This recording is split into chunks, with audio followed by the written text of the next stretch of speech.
Okay, here we are back inside MatrixGold once again. Thanks for tuning in. Hope the videos are helping your designing process. Please go ahead and subscribe. Drop me a like. Leave me a comment. By all means, please leave me that comment. That's the only reason why I keep doing these videos. So today, this viewer's request, making a little twist ring. But I'm going to do it a little unorthodox way of doing it. So don't judge, but it should come out okay. So let's go ahead and grab a ring rail. I'm just going to keep it as size 7, select that. Next thing I'll do is grab this item, the ring rail, and type in length. And it'll give me the length of the millimeters if I was laid out straight, right? So now I'll go to curves, and I will do that. I will grab me a curve, and I'll turn this one to red. And just click anywhere, it doesn't matter, and then come back down here to where we have our millimeter length and kind of highlight it, and then click. We want to copy, and then come right back down to the command line and go to paste. And now it locks it in at that dimension, and we'll just select it right there. Next thing I'll do is grab it, go to transform, and we'll center it up. I like doing that. A lot of people don't, but just me, right? So next thing I'll do is I will come grab my ring rail, and we'll change that seam because it's better to have it at the bottom for this particular way of doing it. And I'll just lock it down in there to the bottom, right? Now what we'll do is we'll select this curve, and we'll go to our tools, and we'll just grab a profile. Now, like I said, I'm going to do this a little bit crazy, so bear with me. But we'll go ahead and drag that straight up. We'll go over here to our profile library, and I'll just go scroll down here to select just a square one, just to get this going. And because I want to manipulate these at a later date, when it's up on my ring rail, I want to go ahead and manipulate that. So I'm going to take this position and move it somewhere over to here. And then these profiles we're not going to be manipulating it with the profiles in a parametric. We really don't need to keep this thing parametric because we can use ring resizer to change it to any size we want. So I'm just going to lay it out somewhere, I think maybe right there. We'll just go ahead and grab it. We'll go to transform, and we'll go to mirror one over to the other side. So we have one on both sides, right? Now, the reason why I'm doing just the center part because this is where our twist will be, and we want to know where we want that twist, right? So what we'll do is we'll just go to surface, sweep 1, and click our profiles, and we don't need any of this over here. And we'll just go ahead and take that, right? Now what we're going to do is we're going to break history. So these ring rails aren't going to be any good for us. So I'm just going to go ahead and select them right now and delete them because we're going to go ahead and break history. So we'll go to transform, and we will go, well, this will be history here, but we're going to twist, right? So we'll select this end right here, and then we'll grab that little ball there on the end and swing it over to 180, right? So there is our twist, and we'll give it some shading so we can see it. So there's our twist. Now, as you can see, if I go to front view, we've got like maybe a oblong oval shape right there, right? So we want to fix this up a little bit because we could do a cut, but if we do a cut, it's going to give us a real sharp edge right there. If that doesn't bother you, you can just go ahead and just cut it, I guess. It's up to you. But I'm going to try and make it so that we have kind of softer edges going around a little bit. So I'm just going to select it. Now this is where I'll probably get a lot of people saying, what are you doing that for? It's really unorthodox, but it does work. And I'll go to bounding box, and I'll world's fine. And then here I'll change it to 3 and hit enter. So my X3 and my Y3 and enter, and my Z2, I'll just keep it like that. And then right click twice to give our handles there. Now these are set already. right there on our rail there. This is the only two that we need to manipulate. Two is meaning this hole, there's two there. So we'll drag this up, kind of get it to where it's going to be laying close to our ring rail. Doesn't have to be really perfect, but closer the better. So we'll just go ahead and take that. Okay, let's give it all some shading here. So it's pretty close. Now, at this point, you probably want to check it on your ring rail because, you know, depending on how you want far this curve to be, because we can manipulate it like crazy, it's better to go ahead and get a kind of idea where you want it right now versus go back later. So what we'll do is we'll go ahead and do our flow. So let's go to flow command in our transform menu, and we'll click on that, flow along curve. We'll select our item, right click, select our base curve, and then select our target curve. So now we can kind of see how it's going to lay out. So if this is the way you want it, then I would just go ahead and continue on from here. But if not, what we can do, we can change it up, right? So, and it'll update. So we can kind of see what it's going to look like. Do we want it real small? Do we want it longer? Do we want it wider? But some of this we can manipulate later. So width-wise, we really don't need. It's really kind of the length-wise. How much of this do you want to cover the item with, right? So we'll just say this is fine, right? And then we'll just go ahead and back out of that. Get rid of this. We don't want this up here right now. We want to do it later. Okay, so we have this out here. Now what we're going to do is we're going to go ahead and go to our border, get a border curve. So border, and we'll just select all these here, right click, and then we will go back to our join, and we'll just join those curves together, right? Now what I'll do is I'll duplicate that curve, not the object, the curve, and duplicate from right there all the way down to our end point, right? And my end snaps are not on, so let's turn those on. So it should snap right there. All right, so we have one here in there, right? And like I said, it's going to be a little unorthodox, but I think the end results will be fine.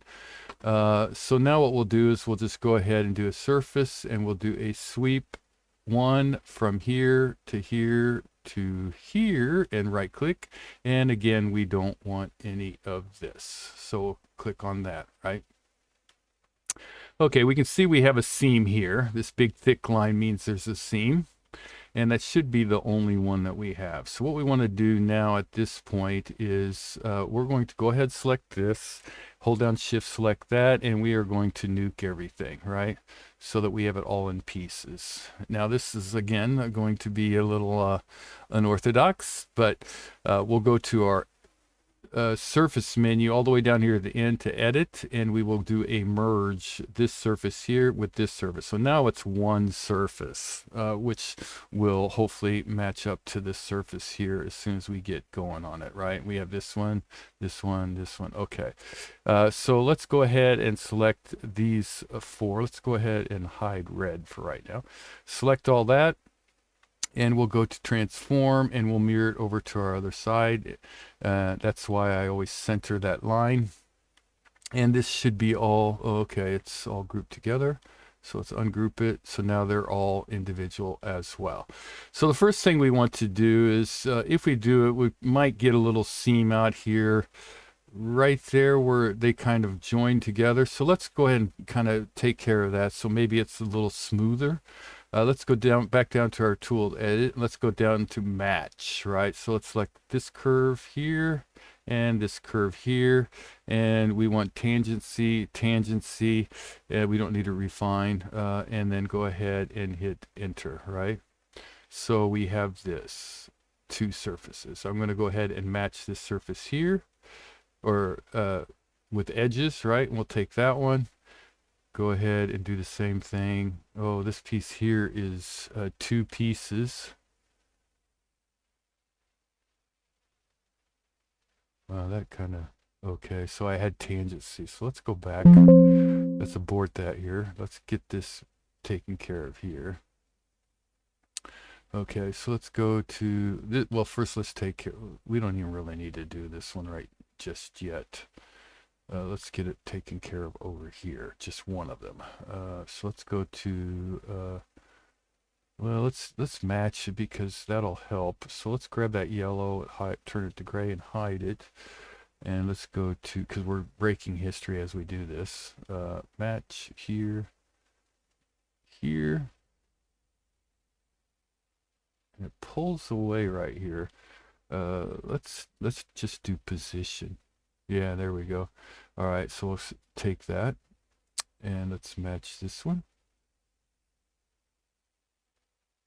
And we'll take that. Let's match this one. Oh, okay. First, before we do that match, let's do the merge because this has got a seam here. So let's merge those two together. Now let's do that match. Here, here. Okay, and I think this one here. Okay. All right, so that should be all right. Let's just do this one again just to make sure. I didn't keep track of what I was doing there. So I'm going to select all these. Now I'm going to transfer them over mirror to the other side. So they should have the same match on them, hopefully. Now what we'll do is we'll go ahead and merge them. So hopefully it'll work out okay for us. And you can see it's a little bit there, and the bottom one here. So now this piece is all one and it's a NURBS curve. So there and there, and right click there and there. And let's do this down here, here. That one's already done. So we need to do this one and this one. Right click this one and this one. So we got that one, we got that one.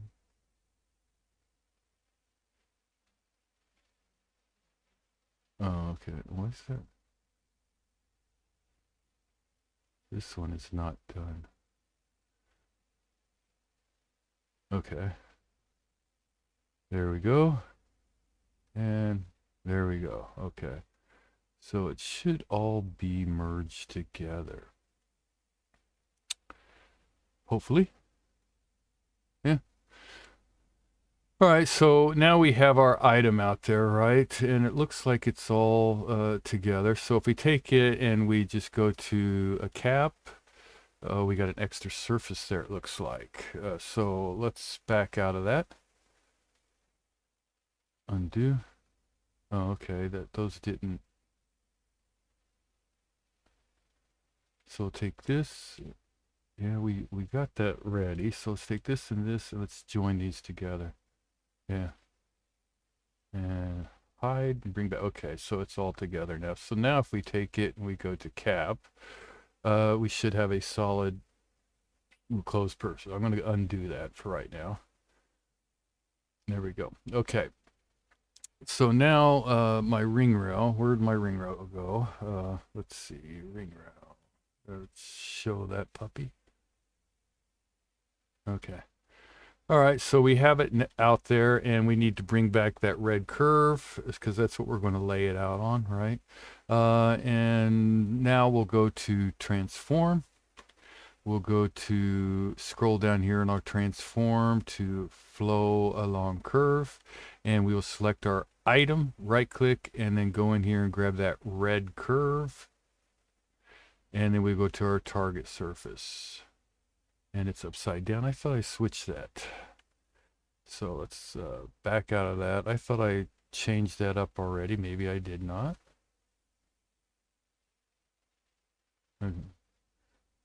Let's grab that, turn that ring rail off. Let's keep this. Maybe this is it. Seam. Yeah, that's it. Okay. So let's turn that to, what color did I have it? Yellow, I think. Okay.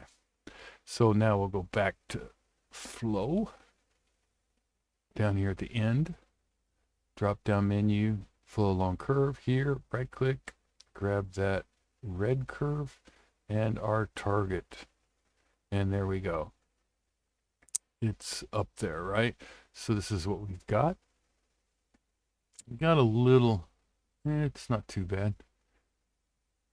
Yeah. So now, I mean, it's up there, right? So you can lay out your gemstones and everything, lay out the gemstones however you want. And it's going with our ring rail for the most part. We have a little gap up there. But at this point, before you go any further, because we're going to break history with this other port, right now everything's kind of sharp, right? But if you wanted to, you can go in there and start to manipulate it around where you can get different shapes. So this is a good point to just go ahead and do a save on it, right? So if you ever wanted to come back in here, this maybe they want, ooh, no. Maybe they want a real thin one or something, and then they want a wider one with the same type of design, right, on it. I don't like that right there, but it's not too bad. So you can kind of manipulate it however you want at this point, right? Now, I guess at this point too, if well, maybe that's a little too long, you could maybe shorten it up a little bit, but then you have to go back and do all the sweeps and everything again. It's better to try and get that taken care of to begin with, right? To get it to look right. Okay, so at this point, we have all these sharp edges and everything, right? So what we want to do is right now we have an open surface, which probably the seam down here at the bottom more than likely, but you never know. So let's do an analyze, and let's go to our edge tools and show edges. And we have 8 naked edges, which is probably these right in here.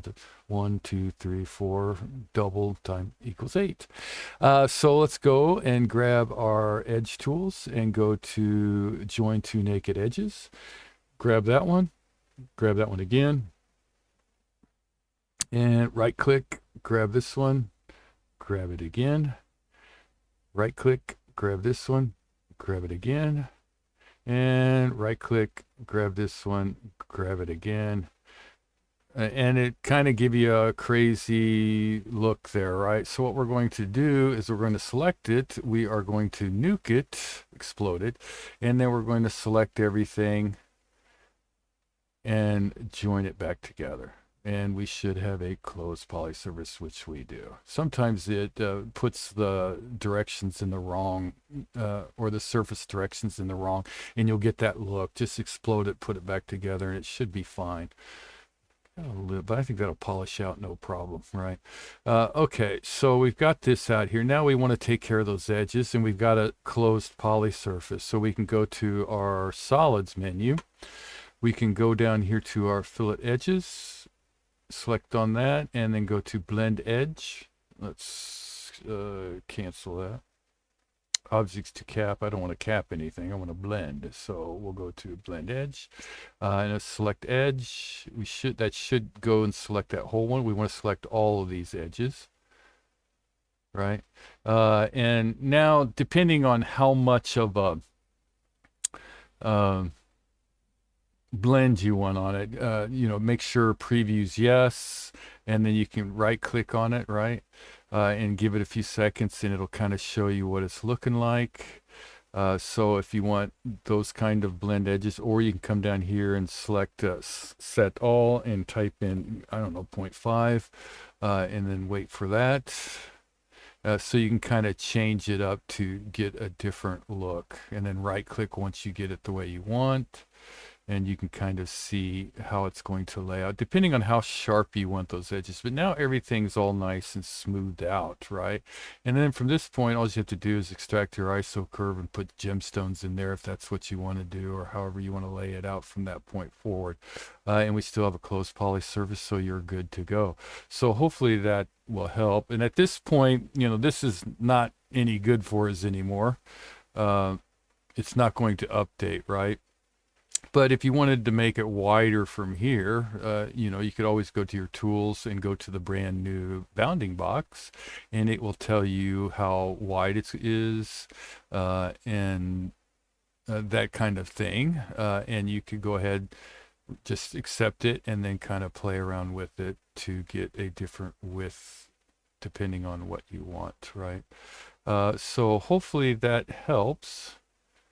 Yeah, I don't really like that, but it's not awful. So, I mean, it's very easy to polish out. So, but there you go. Hopefully that'll help you. And good luck and good designing. Yeah, you can barely, you can still tell. But hopefully that helps and you can get that item done for you. For your customer then. Thanks for watching. Great designing, and see you in the next video. Thanks.